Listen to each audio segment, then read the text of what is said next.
Carmelo Anthony is going to be elected into the Hall of Fame. The 10-time NBA All-Star was notified today that he was chosen and he's going to be elected into the Naismith Basketball Hall of Fame for the class of 2025.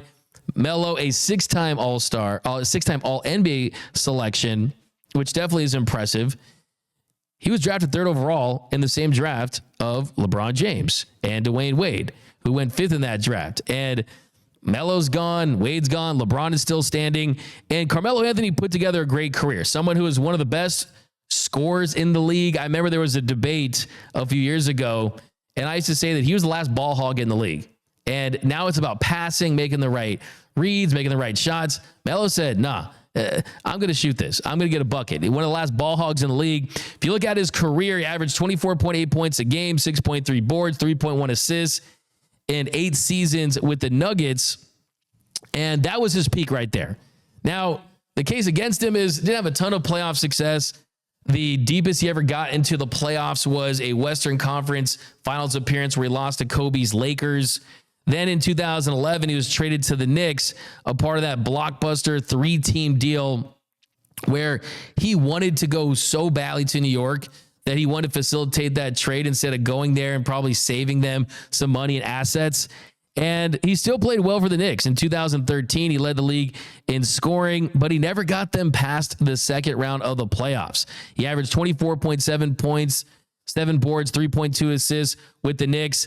And then he really was kind of blackballed after a stint with the Thunder and the Rockets and the Portland Trailblazers and the Lakers. It was this weird point in time when just nobody wanted Carmelo Anthony on their team, which was strange, but still a really nice career. When I think of Carmelo Anthony, I think of 4 things. I think of the jab step. I think of Hoodie Melo. I think of the 3 to the dome celebration. Who doesn't do that? Exactly. He made that popular. And then my favorite is F out of here, I got it.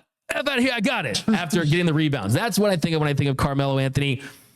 His legacy, top 70 player of all time. I think that he's in that class of Tracy McGrady type of players where great offensive players didn't have a lot of success in the playoffs. I think that McGrady in his prime was a tier above Melo, but still, I mean, the overall counting stats, 28,289 points for Carmelo Anthony.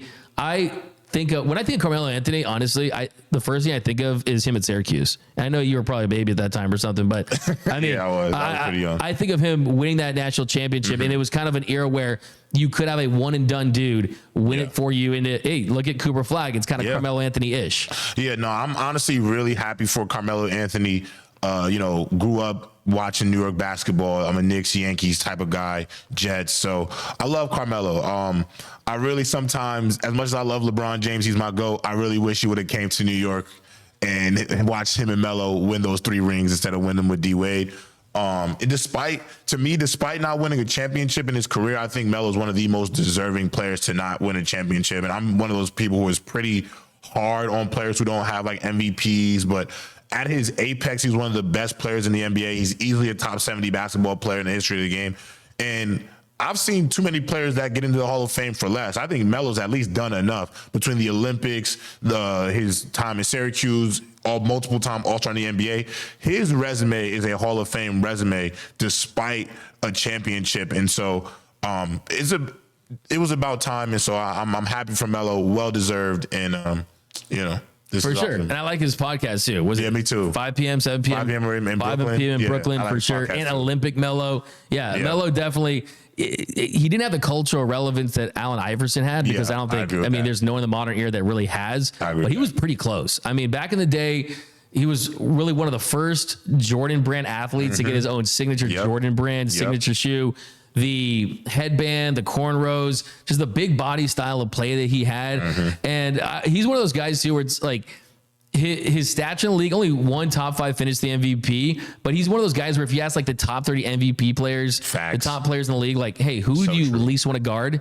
Melo. Kobe used to say it all the time. So I just love Melo, man. They're like, I heard a story. I was talking to a reporter that covered OKC, and I asked him like, hey, like, how's Russ? Like, how's Pete? It was when they had Paul George as Melo, and like, who's the coolest? They're like, dude, Carmelo Anthony is the coolest guy in the history of the world. He never not wears sunglasses after games. Like, he's just an absolute vibe, and I'm so happy that he gets enshrinement, and this is going to be big for him. This is going to be his championship ring, essentially. No, for sure. And I actually, just quick story, I actually had the opportunity to help out a good friend of mine named Alex Bazel. He's the commissioner at Unrivaled. He was training Carmelo Anthony right before he was going to Portland. So I actually came and helped rebound for him, got to meet Carmelo face to face.